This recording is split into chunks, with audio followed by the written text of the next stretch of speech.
And we're back. Thank you for sticking with Not a Robot. We are now getting into our full die reviews, talking about the ongoing books that we get every month. And starting off today, we have Catwoman number 50, and that will be told to us by Josh.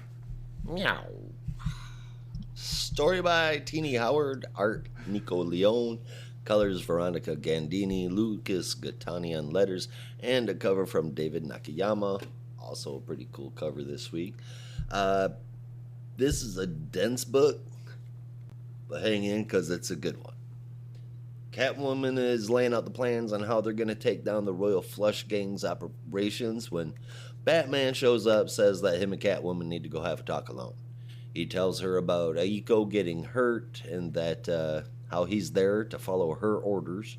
That's exactly what he does, which is kind of weird to me, but all right, I'll take it considering who it is. Punchline and the Royal Flush Gang, meanwhile, are setting up their defenses against Catwoman and the Strays, but it's too late because they're already getting hit. However, they did have some, such as communication blocks, all ready to go. The Strays are definitely stepping it up, so is Dario, who takes on the new identity, the Tomcat. I rolled my eyes at first, but then I thought it was pretty cool. The fight continues, and right as Batman starts to freak out about not being able to talk to Catwoman, the communication system comes back on. The team is moving beautifully, and they're taking down the game. Celine and Alexis are kicking the hell out of each other on one side, and on the other side, the King and Queen of Hearts goes up against Onyx. It is not a fair fight in either case.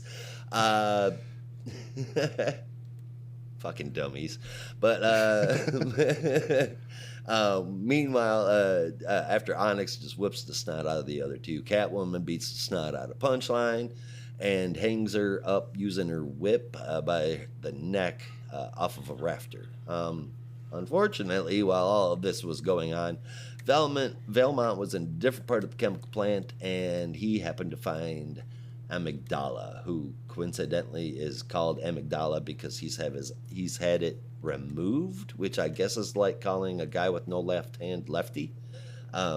Seems kind of rude to me, but in any case, he thinks that he'll want to hurt Punchline. That's not the case. He apparently has a thing for her and goes to attack Catwoman. Valmont stops that by putting a Kamasicle right into his head.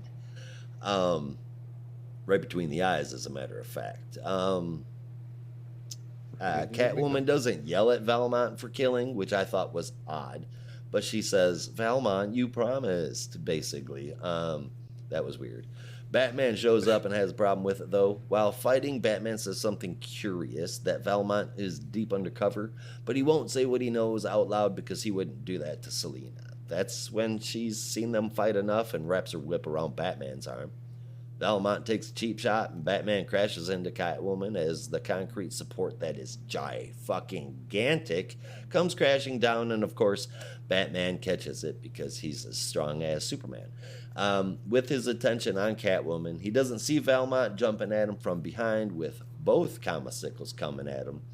Catwoman stops Valmont, plunging her claws into his chest. While this is talking, she's talking about how they don't see it yet, but she does. Whatever the hell she's talking about there. As Batman says the need to move, we see his voice trail off and then the warehouse explode. The following day, Montoya has a press conference announcing that people have been arrested, but she will not divulge names. There is an epilogue. The Aftermath by Teeny Howard, art Imaki Miranda, Juan Ferreira and Lee Lowridge, Darren Bennett on letters. Dario set up the hospital to see Aiko and fills her in on what's going on with business and Punchline. Also, that Valmont is dead, and the one that was arrested is one Selina Kyle. Not cool, man. And to pile on top of that, she's been arrested for killing Valmont. So they've decided while Selina is away, they agree to step up as Catwoman and the Tomcat. We see Bruce visiting Selina in jail after that. She tells him she had to pick one of them. She picked Bruce. Now she doesn't know how she feels about that. And she does feel like she failed the city. She knows that Bruce is going to have a hard time not thinking of her as murderer.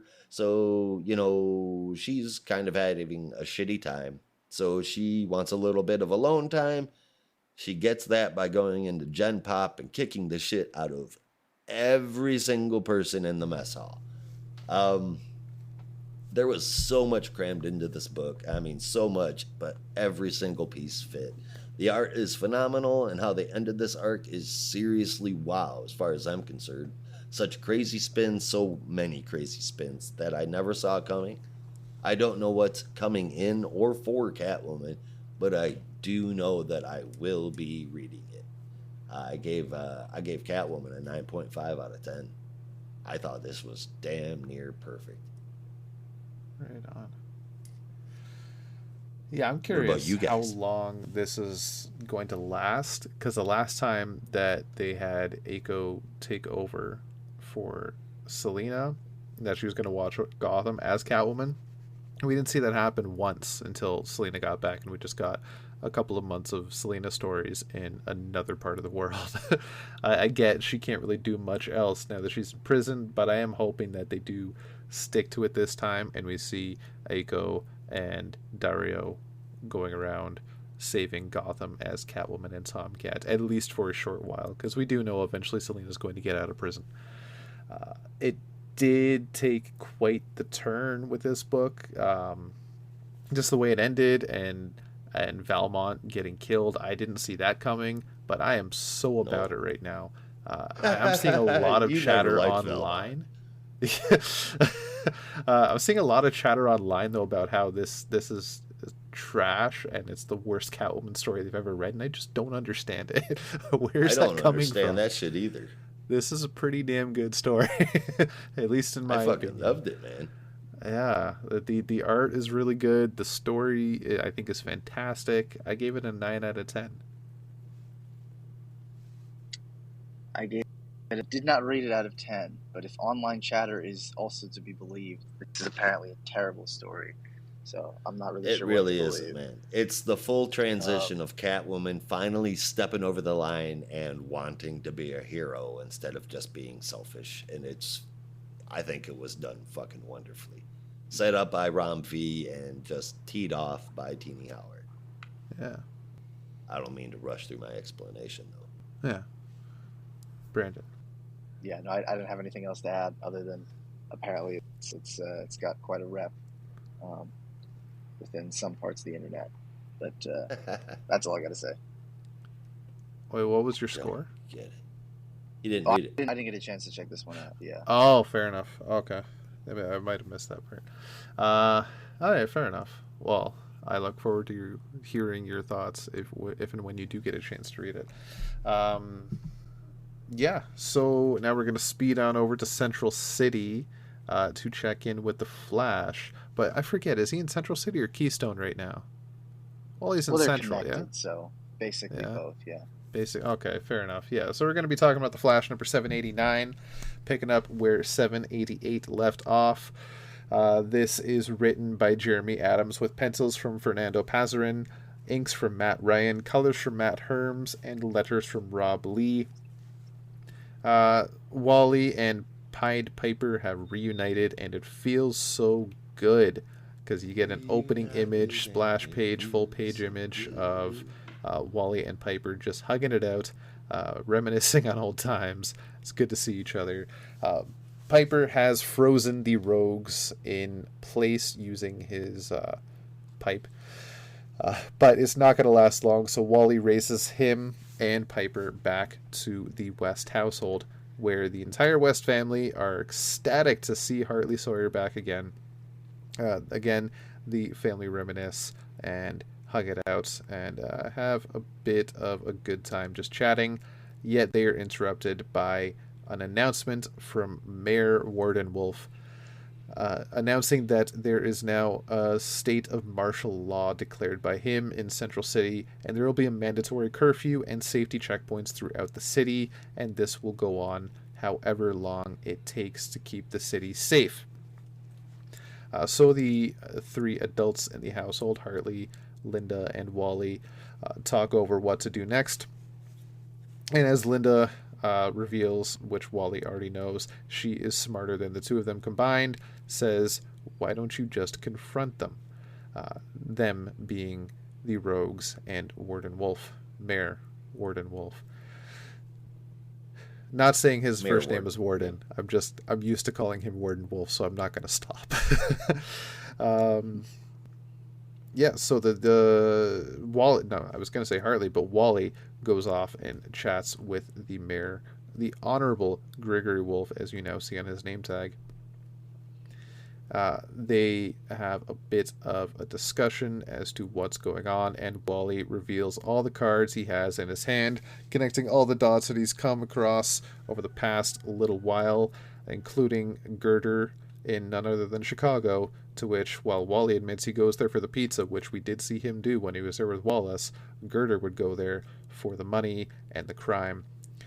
So there are crime families in Chicago, which Girder was there to visit to get money for the Honorable Gregory Wolf to fund his campaign. And now that he doesn't need the money now, he has no intentions of paying it back. So he's fighting back and keeping the city safe, since they, as Wally says, there is no honor among thieves. So it is all about money and power, which the mayor admits is true, but still refuses to back down. And as Wally admits, they're about to fight. So Blacksmith takes Wally straight out the front door, sees him onto the street, and the two go at it, but Wally is just a bit too quick for Blacksmith, yet the rogues appear at once and try to get the upper hand, but again, Wally is too quick and begins to slowly take them down.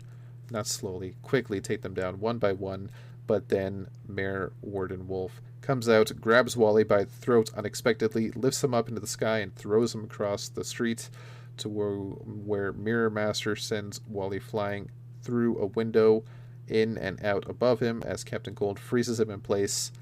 But the Flash family with Hartley Sawyer appears, and that Flash family is Jay, Irie, and Linda in full costume, where they save Wally from the ice block and take down the rogues very quickly. Linda and Wally tie up the trickster before they get a chance, before he gets a chance to do anything, but Mayor Wolf stops them dead in their tracks, as he is apparently so strong they just bounce right off him like he's a brick wall. Meanwhile, lightning is surrounding him, and Wally believes he's figured out what's going on. Wolf keeps going on about order, and that's when he realizes Mayor Warden Wolf is an avatar for the Lords of Order. And that is when it is revealed to be the truth. The spirit inhabiting Mayor Wolf reveals his hand and explains how things are running rampant with the Lords of Chaos. The Rock of Eternity is out of phase. Things are going wild.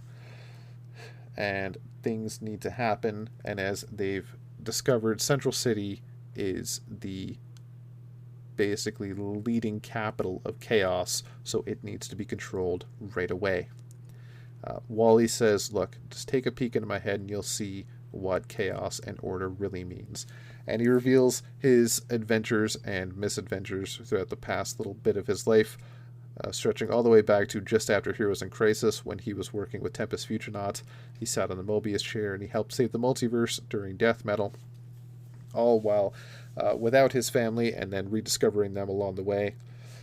Order kind of just didn't happen. Sorry? Hell of a resume. It is a hell of a resume. After that brief glimpse into Wally's mind, the Lord of Order ponders it and then agrees maybe Wally West has a point, frees Mayor Wolf, and then the day is now saved. Mayor Wolf agrees to work with the Flash, now remembering everything that has happened, as they then turn to the rogues and say, hey, you all want to help out? Things are going to go bad. Why don't you just try? Be cops. Go for it. They all give a good laugh, but then, yeah, why not? We'll give it a shot. And then they all head off for some food and family time. And next issue, the 1 Minute War begins. So I'm convinced Wally West is just the greatest hero alive. He's just freaking fantastic. He's great. This was a great issue with great art as usual and a very nice ending that really didn't see anyone get punched in the face. It was interesting. There was barely a fight. It was all kind of defense. There was really no offense, which was very interesting compared to how many costumed people there were in this issue. It was really cool to see. 9.25 out of 10. This, I think, is my top series of the year right now, or at least the top three. I'll give you that. It's definitely up there. Yeah, it's a book that is I think near and dear to many of our hearts. My included. It's been a very fun ride, and this issue is just continuing that ride, or run might be more appropriate for the Flash. But no, it's yeah, just a lot of, there you go. No, just a lot of really great stuff, and I think as we've said before, Jeremy Adams has such a great understanding of Wally's voice in particular. Particularly his voice now, where he's a bit more zen and not quite as anxious about his position and everything, which is really refreshing to see. And I'm definitely looking forward to the 1 Minute War. Although I think they tried to, I think maybe retcon one of their issues a little bit, where maybe someone had pointed out to Jeremy Adams that Wally had a past with Warden Wolf, and he was quite familiar with him in the past, given his old stories. And I think they sort of tried to retcon that here and say, like, oh, I did know it was you all this time. You were pretending that you didn't know me, even though I think in an earlier issue he said, like, I don't know who that is. So they tried to do it. Didn't really work, but I can forgive that deal. But aside from that, as Rob said, just really great issue. One of the best books of the year. So 8 out of 10 for me. And I enjoyed it. I forgot that Wally said that they had met each other, but so that doesn't get to factor into my score. Lords of Order, definitely a big, huge, bad thing coming for Central City. I'm assuming that's the 1 Minute War. We'll find out what's going on with that. I think it's cool. I found it hilarious, actually, that Hartley works at Terrific Deck, and they're totally getting free lunch together. But other than me saying what you guys have already said and saying that the art is really, really good, I want to ask about that very first page. What is up with Flash's face on that first page? It looks like he's doing the world's strangest laugh, or he's trying to hold in a fart. I don't know, but it definitely looks weird. It was talking about with the eyebrows, right? It does look a little off, but I don't know, yeah, and his mouth is wide open while he's holding Hartley. It's I don't know, looks odd, but in any case, man, holding in a fart aside, I gave this an 8.75 out of 10. Right on. All right, well, now it's time for Titans Together. We're going to take a look at Nightwing, number 99, and Brandon will tell us what's going on with Dick Grayson this week. My pleasure. Nightwing is brought to us as usual by Tom Taylor on the writing, art from Bruno Redondo and Geraldo Borges, with inks from Caio Felipe, colors from Adriano Lucas, and letters from Wes Abbott. In this issue, Tony Zucco returns for the millionth time, except now he's no longer the mayor of Chicago, but just a mob boss for trouble again. Now that Bloodhaven has a blockbuster-sized power vacuum, Tony intends to fill that hole, starting by taking Sal Marone's assets from a cavern and nautical-themed bank called the Hold. Joined by his bodyguards, there, Tony starts making demands of the old man running the place, known as the quartermaster, before shooting him in the head instead, while he refuses to comply. Before Tony can get off one final shot, however, Nightwing appears, and Zucco and Double Dare are forced to flee.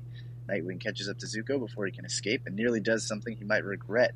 The Hold's own private security shows up demanding that Nightwing hand over Zucco. Nightwing refuses, saying that he'll take Zucco back to Bloodhaven's own prisons, before finding out from Quartermaster that there is a safe registered in his name. Now, In prison again, Zuko gets a visit from Melinda, who informs him that not only has she reopened, the murder case of the Flying Graysons, but she has also changed her name. Dick and Melinda celebrate their victory while bracing themselves for anyone else who might show up thinking they can take over Bloodhaven. And the background of this moment, Heartless is recruiting people, old and new enemies of Nightwing, and getting ready what comes next. Solid issue, a little short. I'm glad that this was not drawn out because we've done the whole Nightwing facing off against the surprise Tony Zuko too many times, and I grew tired of it. So I'm glad this was just one issue. I'll get that out of the way. Yeah, aside from that, pretty short, so not really too much to say aside from Heartless is coming. He's got an army behind him, so I guess we'll see what happens when we reach that point. But I gave this one a 9 out of 10, pretty solid, and they're definitely hinting at some of the future plans that Nightwing has for Bloodhaven, and if the covers that we've gotten from future issues of this series are any indication, I think we all sort of know what's going to happen. So it'll be interesting to see how Nightwing implements this plan that he's talking about. But it's kind of obvious at this point. But solid issue, but fun and well constructed. So 9 out of 10. Yeah. From cover to cover, man. The cover was simple, you know what I mean? But it was so fucking cool. Redondo's double page action. I love that stuff when you can just follow the movement of the fight, what he's been doing for a little while now, and that's pretty cool. I also want to know what safe number 538 is, and this is awesome. I'm really looking forward to issue number 100. But as far as the art goes, you can definitely tell the difference between the two artists, but going between the two of them was not bad. It was fantastic art all the way around. And it feels like Nightwing versus Heartless is right around the corner, and that I'm finally fucking ready for that. Let's go. I liked it. It was a real good issue. I thought I gave it an 8.75 out of 10. Yeah, there's definitely some big changes coming right before issue 100 with Melinda Zuko now. Melinda Grayson, I thought that was a really nice touch. I like it. I wasn't sure how to feel about Nightwing with the sister at first. I thought for sure there was going to be a heel turn, but this does seem genuine at this point. I think that's really cool. I'm all about that. The rest of the issue is very well drawn, very interesting. I'm also very curious what's in that vault. I'm still, even as we speak, trying to decipher what 538 could mean. Maybe an issue number of some kind, but that's coming up short in terms of my detective skills. But we'll see where it goes. I gave it an 8.75 out of 10 myself. Really enjoyed it. Hell yeah. Alright, and now we're going back in time to Dick as a kid in Batman Superman World's Finest number 10 to round off our reviews for the week in this, I would say, massive week of books with a lot of endings, spoilers, hints for the future, end of the year, great books all around. So this one is written by Mark Waid with art from Dan Mora, colors from Tamara Bonvillain, and letters from Steve Wands. As is usual, we pick up with the Joker interrogating Boy Thunder, David himself, locked in a keyhole type device because Joker's teaming up with the keys, so things have to be themed. Looks really weird, but it's interesting. Trying to figure out Superman and Batman's identities, but David does not actually know what they are, or at least he says he doesn't. Joker doesn't believe him, so they keep torturing him, and even douses him with some Joker gas, but refuses to give in, despite the fact that he is now seeing horrific Jokerized versions of his friends Batman, Superman, and Robin. He still does not give in. Meanwhile, Superman, Batman, and the Teen Titans are doing their best to investigate David's disappearance and case out every known hideout of the Joker and the key in hopes of finding where David has been captured. Even Commissioner Gordon has the GCPD on full alert, trying to find out anywhere David may have gone, but they haven't found anything until the safe house that Batman and Robin are at that belongs to the Key. Batman finds a piece of equipment where the Key was filing down all the serial numbers and logos of all the equipment and tech he had taken, but he missed a bit of one where you see a bit of the LexCorp logo on a piece of machinery. So that is their next stop. As Bruce cross-references all sorts of deliveries and things going on, he finds an address, 1720 Andrew Street. Before he can finish the sentence, the Titans have arrived, and Superman has picked up Batman and Robin. They are outside the warehouse, where they enter the door and find a slew of other doors in a sideways pocket dimension. Looks really crazy, but they're going to have some fun looking through all these doors. I say that loosely. Joker and the Key are still interrogating David, while the Key is trying to just warn David, look, the Joker is going to be a little bit crazy. There's a reason I'm helping him. He goes through his origin story with chemicals that says I am helping him because the Joker has promised to give me the formula for his Joker gas. Joker being a bit of a chemist himself, and the Key is very interested in that, despite the fact that Joker keeps pushing the what's the word? Oh my god. Basically pushing the boundary of how the Key can get the formula further and further away until David says, look, I don't know their identities. I'm not a superhero. I'm not even from here. And that's when Key gets a little excited because he realizes David is from a parallel Earth, and in true costume fashion says, have I been presented with a key to the multiverse? Because puns galore during this period of time. Titans and Batman and Superman are going through every door they can, but the doors keep shifting and moving around, so they are losing track of which ones they're going through, even though they're finding all sorts of wacky and crazy things, including crocodile people. But Bruce uses his detective skills to realize that there is a pattern, there is a finite number of doors, and out of hundreds of doors, there's only one that is ever used. And while the Joker does wear gloves, the Key does not, so Superman uses his microscopic vision to find fingerprints and finds the one door that they've gone through, and as they do, they find David has been beaten slightly with a crowbar, not as bad as Jason was, but almost. But they did get there just in time. Fight ensues, the Key gets away, Joker takes down the Titans, but then a door gets opened and a gigantic, I don't even know, I can only describe it as a homunculus, maybe owl, elk, dragon, serpent, bat type monster comes flying in. Patronus. And, oh god, if that's a Patronus, I don't want to know what your childhood was like. Attacks the heroes as the Joker tries to get away. Robin and Aqualad are going after him, but David says, no, he's mine, and flies straight after him, while the Titans and Batman and Superman take down the gigantic beast and try to send him back through the door, where you see glimpses through the door where other creatures just like him reside, which is mighty scary.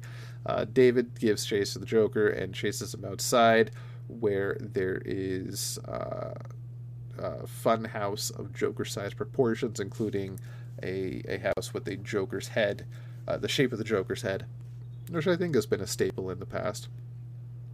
David begins to tear everything down with his lightning powers as the heroes do what they can and succeed in taking down the monster and sending him back to where it came from. As they eventually find David, Aqualad and Robin realize David is about to go a bit too far as Robin gets him to stop, but David says, no, he's tortured me enough. He's a goddamn sociopath. And he says, if I ever lay eyes on you again, ever, I swear I'll kill you. I don't care if it's tomorrow or 20 years from now, I will kill you. As we see in the future, or the past, or another universe, it remains to be seen where it is, Joker, in the same position he is currently in, attacked by the same purple energy that Boy Thunder has, but instead being lorded over by none other than Magog from Mark Waid and Alex Ross's Kingdom Come. So that's a hell of a revelation, to which us at Not a Robot were talking about earlier this week, because we did see a theory about that online from the preview pages, but it is no longer a theory. It is actually a thing. David is Magog, which is interesting. I'll admit I did not see that coming, but I like it. I don't see this as a reset, though, which seems to be the idea floating around online. But I think instead might be an origin, because it's been a long time since I've read Kingdom Come, but if I remember right, the OG Magog came from another universe. So maybe this is the one he came from, and then he ended up on Earth 22 with the goal of ending every Joker in the multiverse, and Earth 22 was just the first one he went to. And the other thing that backs me up on that is the Superman that's in the last page there with Magog has a ponytail, which I believe he did in Kingdom Come, because at the time when the book came out, Superman was sporting the ponytail in the 90s. And yes, this book, World's Finest, takes place in the past, so this could be in the future, but I think the timeline kind of doesn't work out so well. So I'm thinking alternate universe stuff. Either way, no matter which way it goes, damn, this is a really good book. I think it's fantastic. Easily one of the best this year, in the top 10 as well. I gave this issue an 8.75 out of 10. Dan Mora kills it on every page. I'm loving the twists and turns. It's a good issue.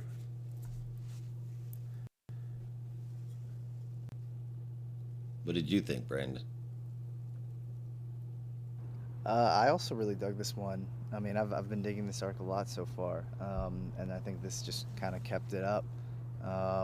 Definitely interested to see how the Magog connection plays out.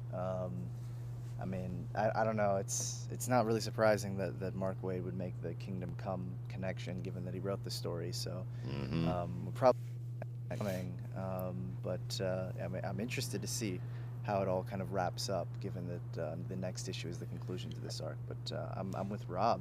Really dug this issue. Really dig this overall. So this one got an 8.25 out of 10 for me.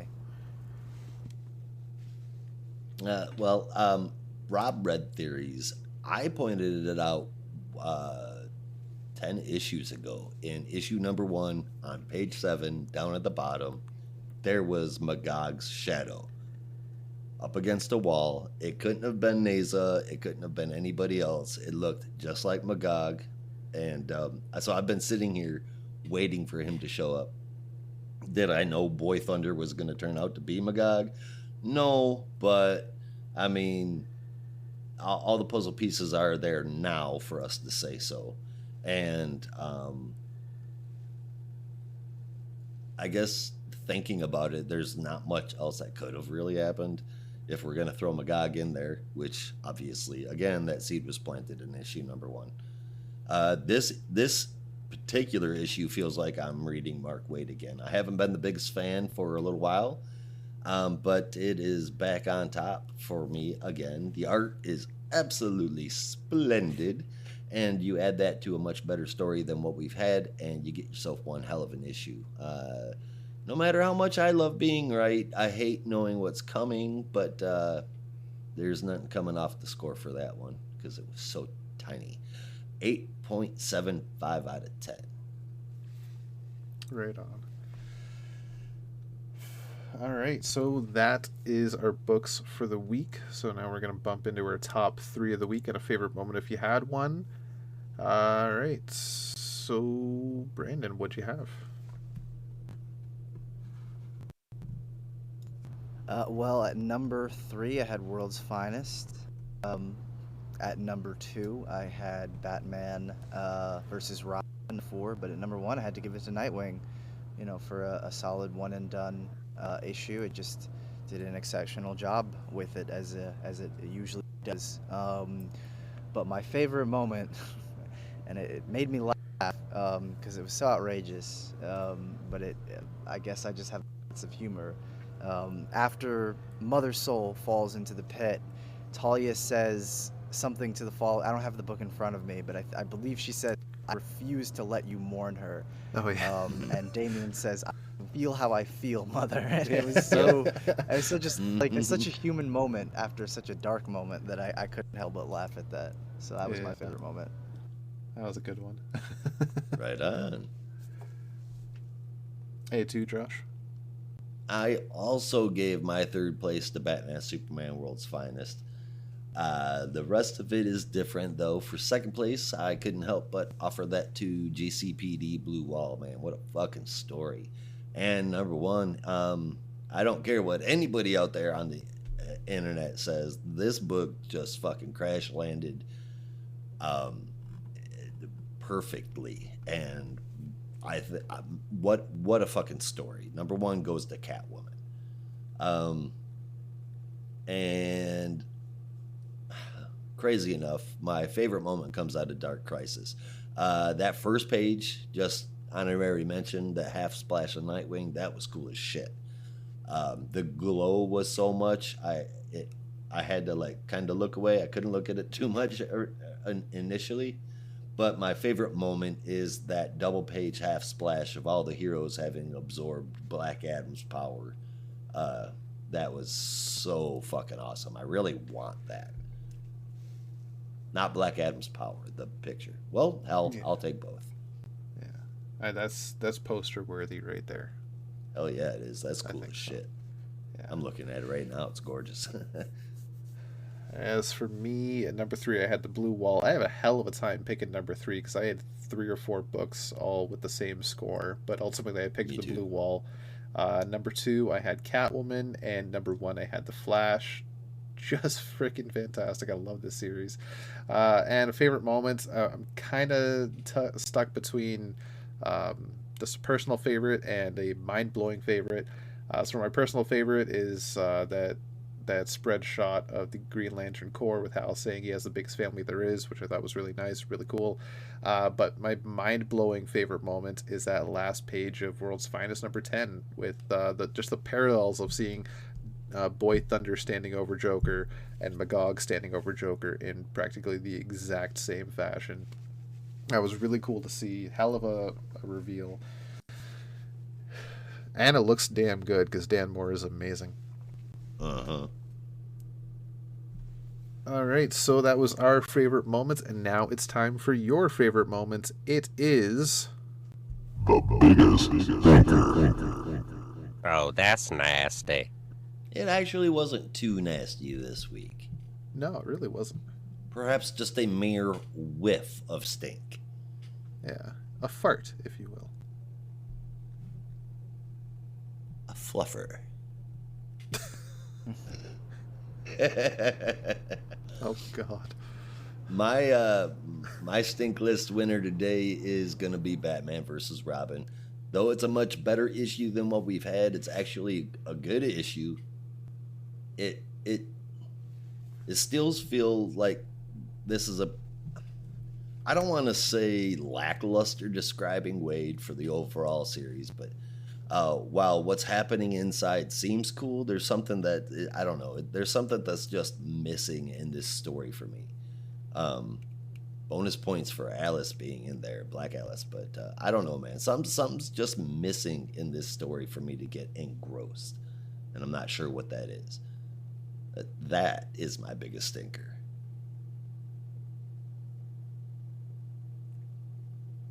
Anybody else? Brandon, what do you have? Oh, my bad. I was still muted. I thought I had clicked the mute button, but I had not. Once again, I fell short. Much like my pick of this week, Dark Crisis number 7, which I felt fell short of its concept in its final execution.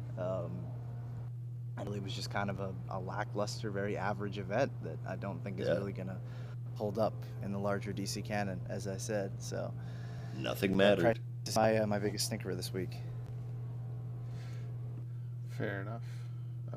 As for me, Stargirl: The Lost Children just kind of snuck in, only because I wasn't, as much as I'm enjoying the story, it did feel a little dull this month. As I mentioned, it felt a little short. I didn't feel like much really happened, but I'm still in on the series. I think it's interesting. At least I got to see Airwave, which was cool. Right. All right. So, sorry.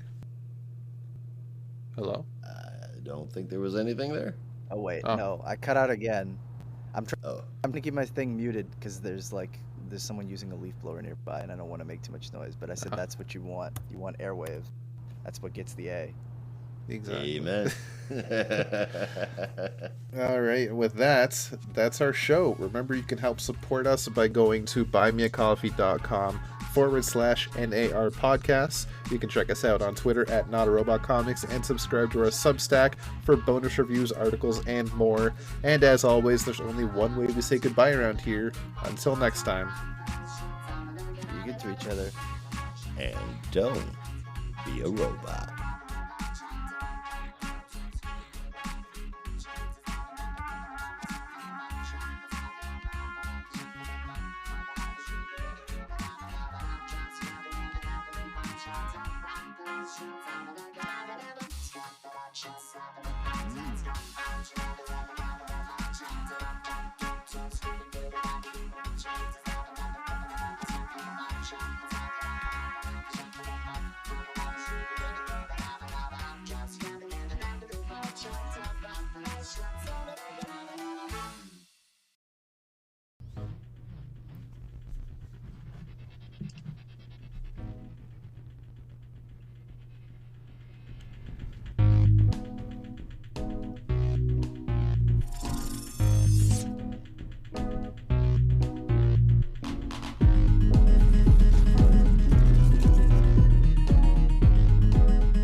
Hello, humans! It's Rob here with Not a Robot Podcast's DC Comics Review Show number 126, the world's greatest comic show about the world's greatest superheroes.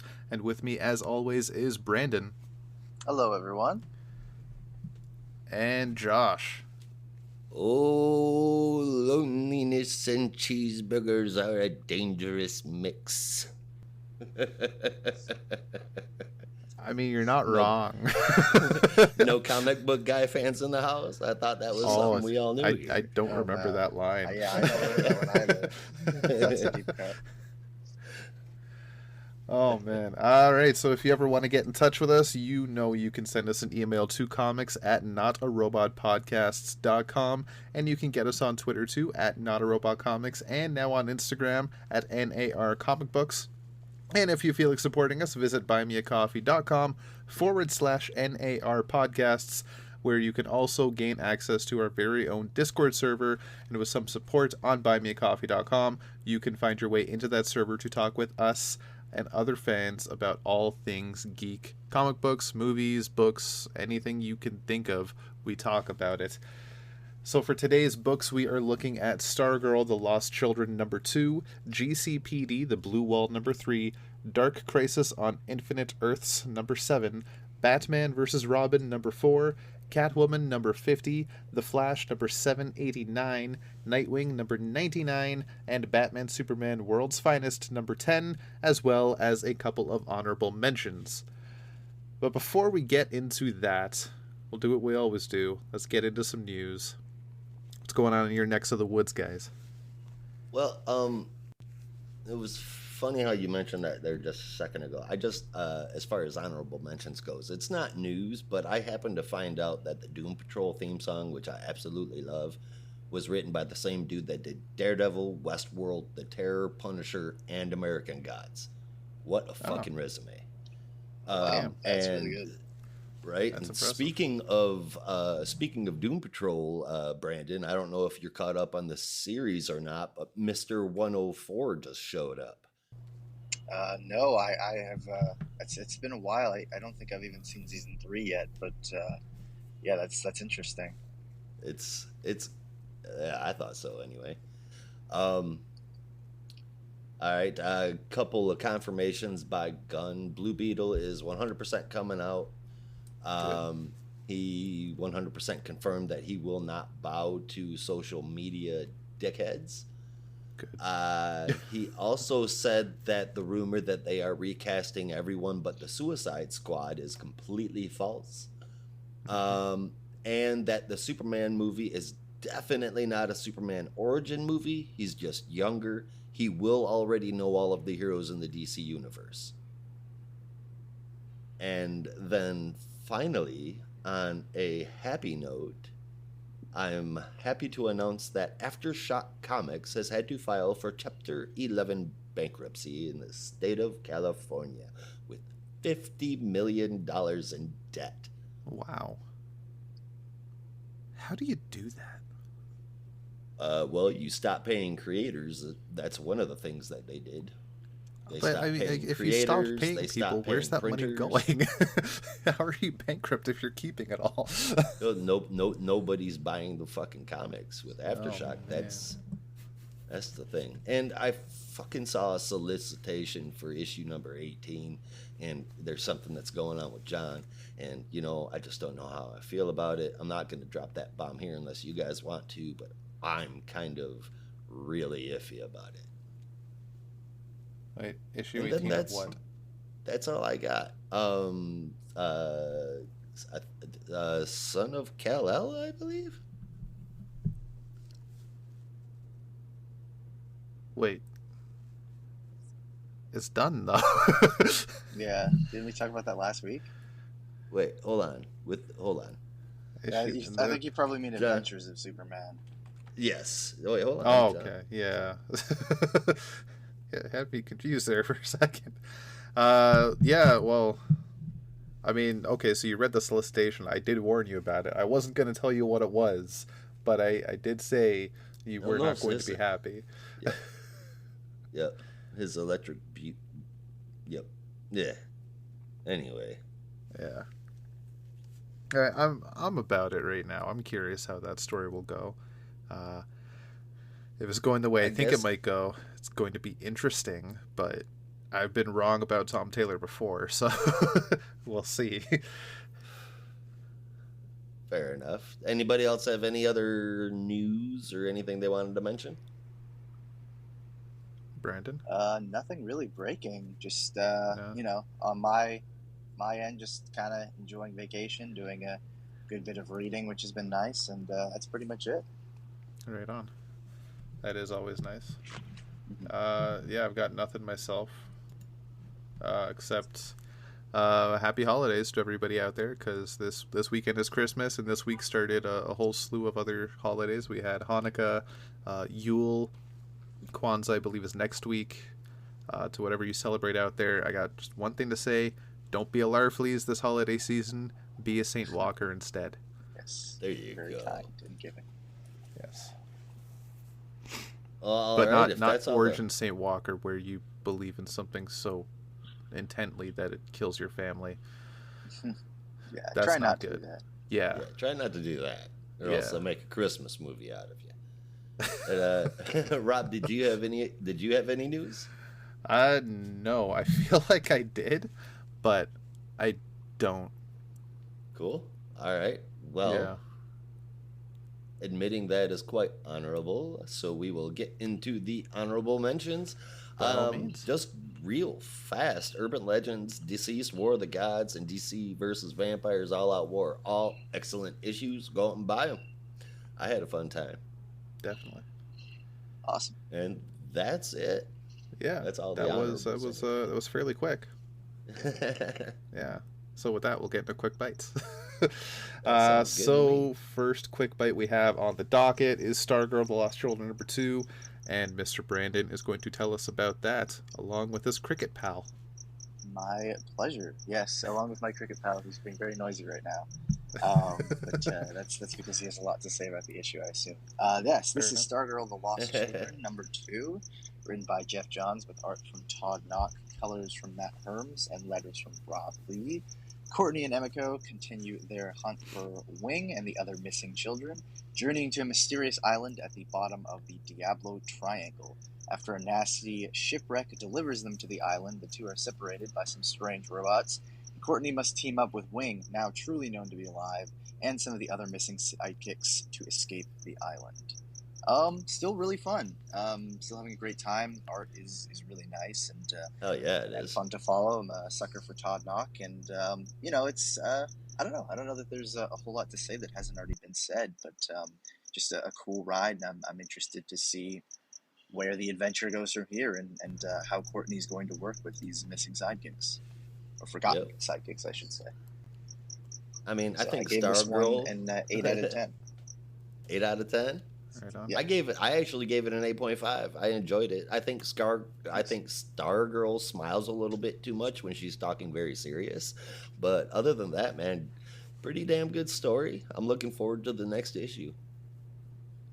Yeah, I as well am rather enjoying this. It's a fun one. I am very happy to see Airwave for obvious reasons, if you know my fandom. But apart from that, it does feel like right now I believe it's 6 issues, and this does feel to me like it's going to be a bit of a slow book, or maybe this is just a short issue. It doesn't feel like much really happened here in comparison to the grand scheme of things. But I'm still about it. I like it. 8 out of 10. All right, so yeah. that was about some missing children, which tends to be a job for the police, right? Would you say like Indeed. police tend to investigate that? Usually. So let's see what they're up to over in GCPD, the Blue Wall. Indeed, we will. Written by John Ridley, art by Stefano Raffaele, I think. Colors Brad Anderson with letters by Ariana Mar, and just a flat out awesome and really cool cover from Rico Murakami. I love it. Commissioner Montoya is all about taking down Two-Face and is quite relentless about it. That's the overarching story here. Two-Face is looking like he's completely innocent, even though he's under intense surveillance. Police chief is even trying to talk Montoya down. On the character side of things, while all this is going on, Officer Danny Ortega is experiencing quite a bit of racism in the workplace with one particular incident, but HR is telling him, hell, everybody's telling him not to cause problems and just to let it go, suck it up. Eric, that parole officer, is quitting the force because his parolee basically killed himself by letting himself get shot. GCPD, The Blue Wall, is a complete shit show, and I love it. The art is on point. The story is incredible. It's a great series so far, and I think we're missing out by not having a longer book, but that's not really the fault of the book itself. I gave this a 9 out of 10. Yeah, I completely agree with that description. It is absolutely a shit show, but a very good one. Loving the grounded approach to the GCPD. I feel like that's where it always excels, and that's really where a lot of Gotham Central really excelled. Except this time, instead of approaching the, I guess, more colorful side of Gotham's villains from a grounded perspective, this is really just like entirely grounded. We almost have like no super villains at all. It's just sort of the everyday life of your average beat cop, but in different positions, which is it's really well done. And this I feel like is what I wish I could be seeing in I Am Batman, but really just couldn't feel there. But I'm loving it here. I think it's doing a great job. So this one got an 8.5 out of 10 for me. Just a really phenomenal series so far. Right on. Yeah, it's And I still must have been in a good fantastic. mood. I'm scoring higher than Brandon twice in a row. Yeah, I know. Well, we'll see in the spotlight section how I that guess goes. we'll see. Yeah. Yeah, The Blue Wall, honestly, still a fantastic book. I also agree. I'll make that a 3 count. It's a shit show, but in a good way, best way possible. Easily, I think in the top 10 of DC books this year, if not just basic releases across the board. Like it's really friggin' good. I would Especially want if you, more issues before I said that, but I mean, not underselling it. It's fucking great Yeah. series so far. yeah. And this is coming from somebody that doesn't typically like cop shows because I don't really care for them. But this is fantastic. Yeah, 8.75 out of 10. Oh yeah. All right. So we're gonna go up onto the roof of the GCPD building and shine that spotlight on the roof Perfect on timing. over to our next book. Yeah, so it is time for the first book in our spotlight section, Dark Crisis on Infinite Earths number 7. We made it, folks. It's the end. We did. And we'll see how this goes. Thank you. All right, so this is written by Joshua Williamson with art from a quite hefty and stellar team of Daniel Sampere, Jack Herbert, Giuseppe Camuncoli, Cam Smith, and Rafa Sandoval, with colors from an equally stellar team of Alejandro Sanchez, Alex Guimarães, Romulo Fajardo Jr., and Matt Herms, with letters from the stellar Tom Napolitano. So we open up on Nightwing alone in a dark area where he's trying to figure out where he is. He's surrounded by his own kind of aura of light, while he runs into none other than Deathstroke as he de-ages to a younger Robin when he first appeared in the New Teen Titans, and Deathstroke in his classic Terminator suit. They begin to talk about everything that's going on and how the Great Darkness is winning, as Deathstroke swings his dark, shadowy sword to slay Robin one final time. We then pop out into the real world where the heroes are doing all they can to fight back the Great Darkness. The Flash family is racing across the multiverse to try and get ahead on the Great Darkness, which is attacking every Earth at the same time, doing their best to take it down as fast as possible. Meanwhile, Black Adam is taking his lightning-fast power all the way to Deathstroke's face, the real Deathstroke, physical Deathstroke, who still has Great Darkness black chains flowing out of him, and while the heroes of the DC universe do what they can to take on the remaining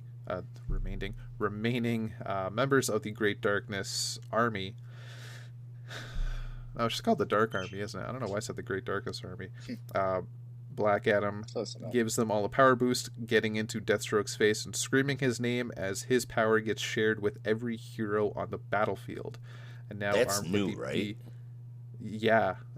I don't even think Shazam has done that. I mean, Shazam has shared powers before, but I didn't know that Black Adam could do that, especially not by yelling his own name. Yeah, but I mean, yeah, Shazam has shared his power with his own family and maybe one or two other people, but not everyone in one fight. Like, this is a lot of people at once. Yeah, that's a lot of people. You are right there. Yeah.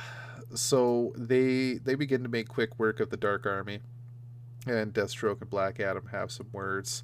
Deathstroke is still convinced Legacy needs to die, while Black Adam begins to show his change of heart and seeing the future of the hero world may actually be in good hands. The two square off as the Flashes need a bit of help, where the brand new powered Dr. Light, with her, I guess not brand new Dr. Light, her with brand new power in Dr. Light, shows up to aid the Flashes, giving them a burst of bright light, which helps free the infinite multiverse from the Great Darkness, and all the Earths are safe at once. And you do get a bit of a glimpse of the, I guess now classic multiversity map of the multiverse, surrounded by all the new Earths in the infinite multiverse, which looks quite cool, I must admit. With that day now saved, the Dark Army begins to disappear, and the heroes have saved the day at last. Meanwhile, Black Adam and Deathstroke are still squaring off, and as Deathstroke begins to get a bit of a head on Black Adam, Black Adam then says, "I would die with them, these new heroes. He will protect them at all costs," and that gives him a newfound resolve. While Dick is being taken over as the only person still attached to the Great Darkness, he then finds a light within himself and frees himself from the Great Darkness's power and joins Black Adam in the fight against Deathstroke, yet Ravager gets in the way and asks him to stop, and together he just falls to the ground on his knees and gives up. The fight is now over. We now get a glimpse of where all the major players have gone going forward. The JSA reunited, the Bat family together, the Teen Titans celebrating and rebuilding Titans Tower yet again, among various other members of the DC Universe and Pantheon. The Spectre has now rejoined with Jim Corrigan, as we saw in, I don't remember the name of the one-shot, but a previous issue of a Dark Crisis tie-in, and is now joining the Quintessence, which I think is quite unexpected, because it was always just the Spectre in the Quintessence, and never Jim Corrigan, correct? If you guys know. I think that's right. Yeah. Yeah. I'll be honest, going into this issue, I expected Jim Corrigan as the Spectre to rejoin the JSA. But I guess not. We'll see how that goes. Darkseid is back on Apocalypse, which that remains to be seen what's happening to Orion. Dinah and Roy are now on the search for Oliver Queen. Justice League Incarnate is back in power with Harbinger, and Dr. Light is exploring her new connections to the multiverse and figuring out where she needs to go from there. Meanwhile, villains around the world are using their newfound research and ideas about the multiverse at large as to where they can go from there. Deathstroke is now locked up in what I can only call a Bacta-tank of DC proportions. After the Great Darkness was expunged from his body, so was the serum that gave him his superhuman abilities. So he is just barely clinging on to life now, a mere stick figure of his previous self. He's become very thin and less than musculature. But a shadowy figure shows up in Deathstroke's laboratory cell, I guess you could call it, and stops the tank keeping him alive, leaves Deathstroke screaming out in pain, and that's the last we see of him. Now, the few heroes that have some knowledge of the great multiverse and some of the smartest people in the hero community band together to try and figure out what to do next.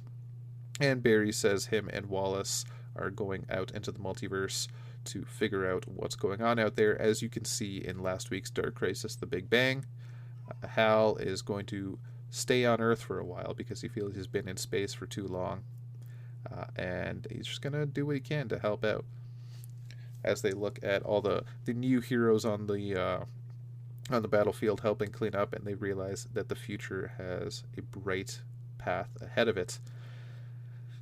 Later on, the Hall of Justice is being rebuilt, where Clark, John, and Black Adam meet up into the sky, where Black Adam basically renounces his heroship while also saying the future is still in good hands. Legacy did a good job today, and I do believe in the future of our planet, but I am no longer a hero. If you or any other hero gets in my way again, it will be war. And he flies off. And inside the Hall of Justice, Dick and Bruce meet up, find the candle that Dick made a promise on way back in his early days with Batman before he became Robin, as Bruce snaps it in half and says, look, this candle is very symbolic, but it's not your true light. You are the true light, and that is how you were able to defeat the Great Darkness. And as Dick thinks about that and is very, very thankful for all Bruce has taught him, he does ask about the Justice League, where Bruce says there is no Justice League. After all that the League has been through, they need time to rethink it and come back with a stronger strategy. But if there's going to be a future of the Justice League at all and lead us all into the future, it's going to be you, Dick Grayson.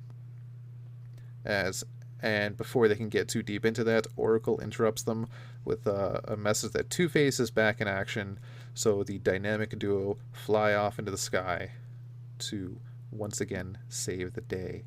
And that ends the Dark Crisis on the Infinite Earths. But there is an epilogue sometime later, not actually disposed how long later. We do see some glimpses of various storylines that are currently happening.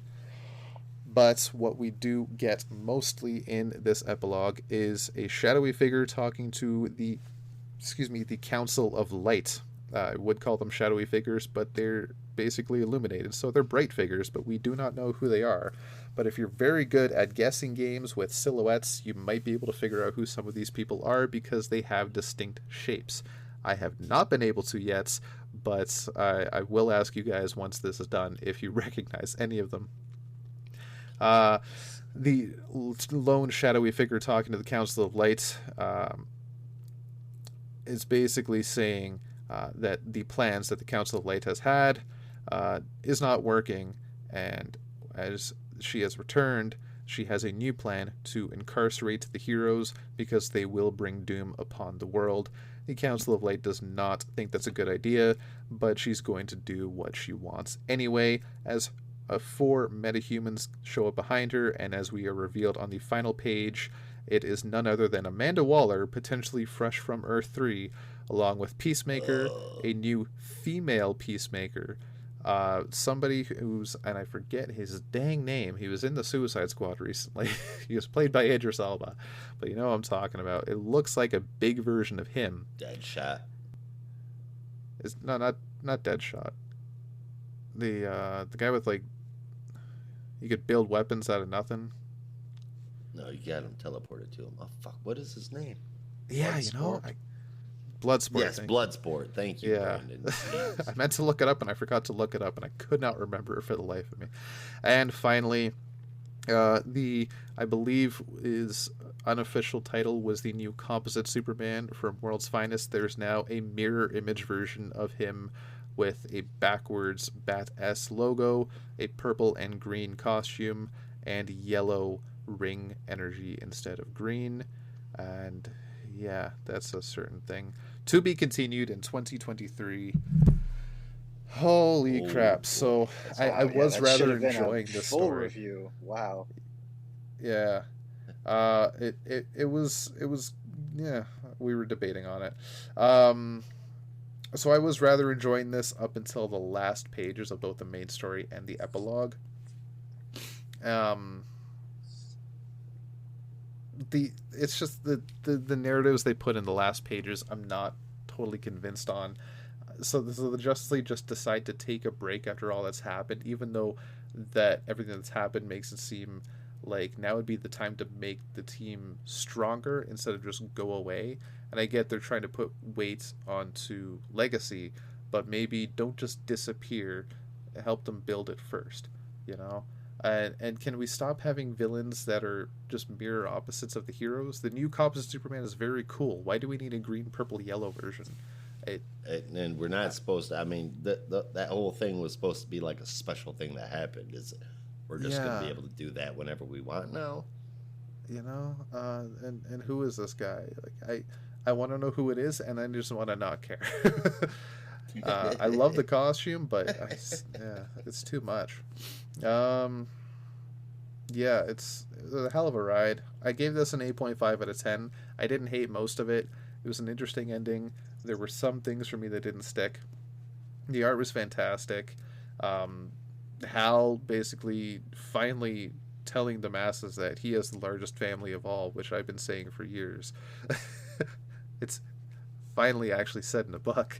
And in the meeting with John, Clark, and Adam, whoever was drawing those pages, I didn't get a chance to look up who was doing which. Really made him look like Dwayne Johnson, which was quite funny to me. Yeah, he's got a raised Herbert, eyebrow. Yeah, Was that it did Jack not Herbert? Yeah. kind of It's make Jack him Herbert. look Oh like yeah, it was a that. clear. Absolutely. It's the He only even place did- in he in did the eyebrow in and the issue. everything. Yep. Yeah. Yeah, I think that's all I have to say about that. I'm curious about Amanda Waller, but if we're just erasing the war from Earth 3 from continuity, that's fine by me. Yeah, 8.5 out of 10.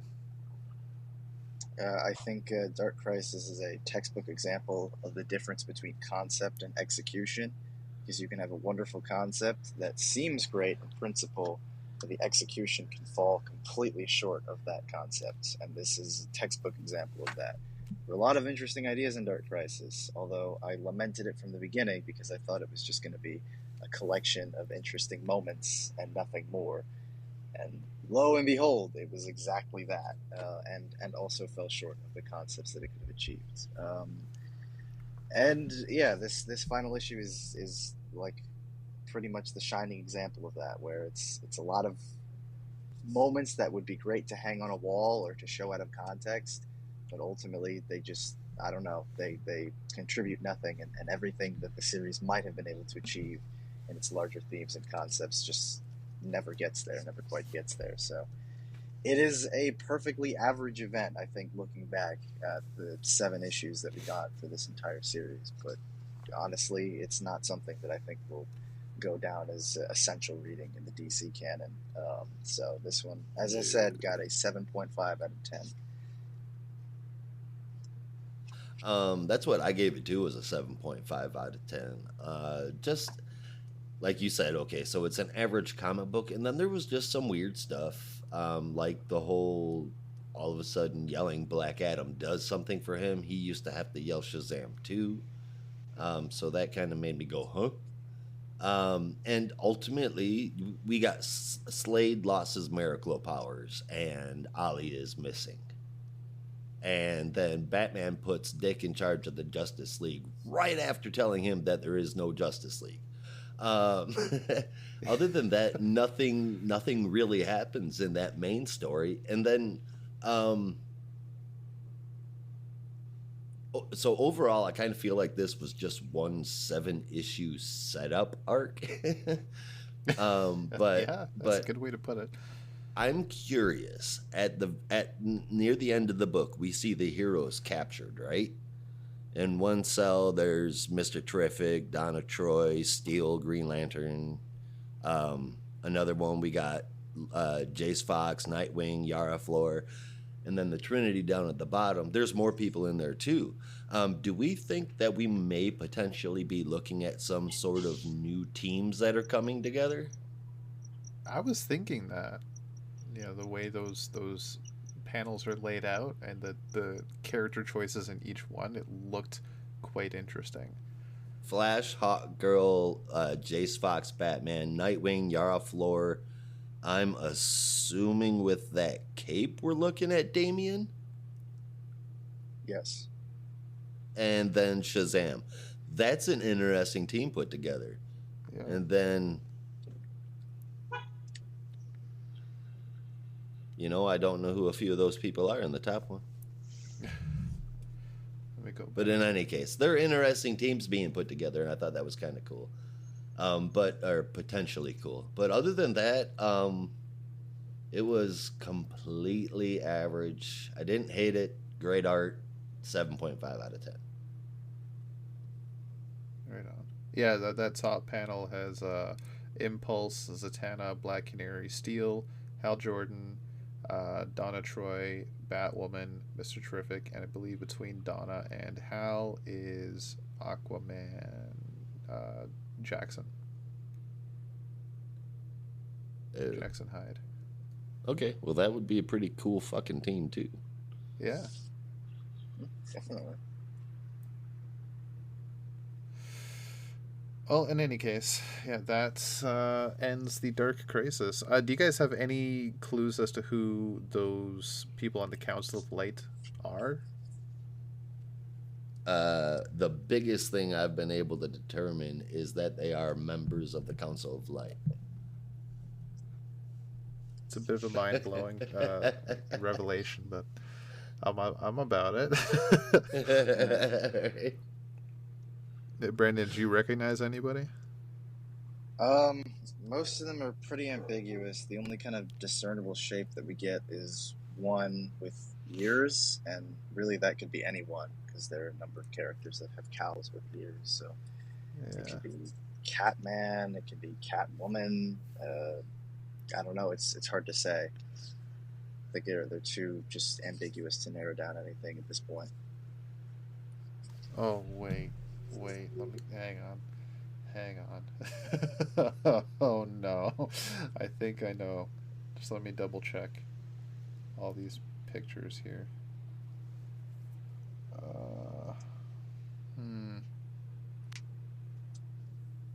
It's maybe possible, and if I'm right, Josh won't be happy. Oh, God. I think this may be an updated crime syndicate. Shut up! Don't say that. That's not okay. Don't even... Oh, Jesus, you're a jerk. No, I could be wrong. If that is real, I'm going to blame you. I don't think Joshua Williamson is listening to us for the story ideas. Stranger things have happened. Tom King Yeah. did it with Batman. Not listen to us, but listen to everybody. That was a Yeah. mistake. I mean, if he was listening to everybody, Batman and Catwoman would have been freaking married by now. Yeah. Still salty about that issue 50, but that's neither here nor there. That was a couple of years ago. All right, so that's the end of one event, and now we're going on to another event. It's time for Batman versus Robin number 4, and Brandon's going to tell us about that. All right, let's do it. This is Batman vs. Robin number 4, as written by Mark Waid, with art from Mahmoud Azrar and Scott Godlewski. Colors from Jordi Belair and letter from Steve Wands. This is a bit of a lengthy one, but I'm going to try and do my best to move right through it. Batman makes his way to the final showdown in the center of Lazarus Island, which could be none other than a showdown with his own son. The father and son fight for an extended time, though Bruce gets the upper hand in the end thanks to a timely intervention from Talia. This upper hand comes in the form of the Helm of Fate, which Bruce uses to return his son, as well as the other Robins and magic users trapped by Nezha, back to normal and send them back to where they should be, with the exception of Black Alice. Damian and Talia then run off to confront Damian's grandmother, Mother Soul. Bruce then uses the Helm of Fate to go toe-to-toe with Nezha, though this only lasts for a while. Nezha breaks the helm, leaving Batman powerless, while Damian makes a valiant attempt to fight Nezha before he can hurt Batman. Nezha hits him, however... Nezha retaliates with a rather nasty bolt of energy fired at Damian. Before he can hit him, however, Bruce jumps in front of his own son and takes the blast instead, which kills him. Just then, Nezha's own son arrives to challenge his father, while Damian tries to figure out a way to bring his father back to life. In a desperate attempt to resurrect him, Damian, Talia, Pigsy use Black Alice's siphoning power to take some of Nezha's own energy and funnel it into Bruce, while simultaneously zapping power away from Nezha. Nezha flees while his son pursues him, and Damian, Talia, and Bruce and Black Alice flee from Lazarus Island just as it erupts. Pretty exciting, I guess not conclusion, because I learned recently there's actually a 5th issue in this series. Yeah, I just found I would say that out pretty. too. It was like, what the hell? Yeah, no, pretty exciting climax within this miniseries.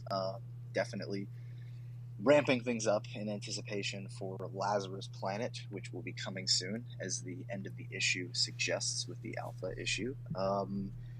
So, I mean, I'm not overly excited about Lazarus Planet. I kind of commented that it's very familiar to Inhumanity, which was not the greatest event, and I don't really trust this concept, but I could be wrong. I hope I'm wrong. But aside from that, just I would say, yeah, really exciting climax. What with the really epic fight between father and son, but thankfully Bruce was able to get the upper hand and use the Helm of Fate as a kind of last-ditch effort to set things right, although the Helm of Fate is ultimately destroyed. And I wonder how that's going to play out for wielders of the Helm of Fate moving forward. Hopefully they'll find some way to fix it, or they'll just be without the Helm of Fate for a while. I guess we'll have to see. But yeah, lots of exciting stuff in this issue, and it just continues to read like a fun action adventure.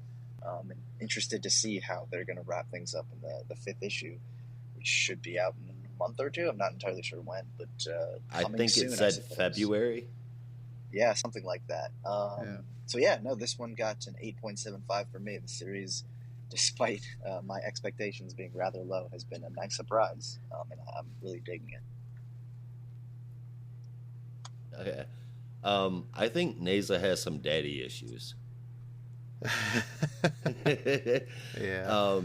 Before I get into the rest of the book, I just thought it was worthy to mention that every single martial arts strike that Bruce names that's going on in the book, those are all real.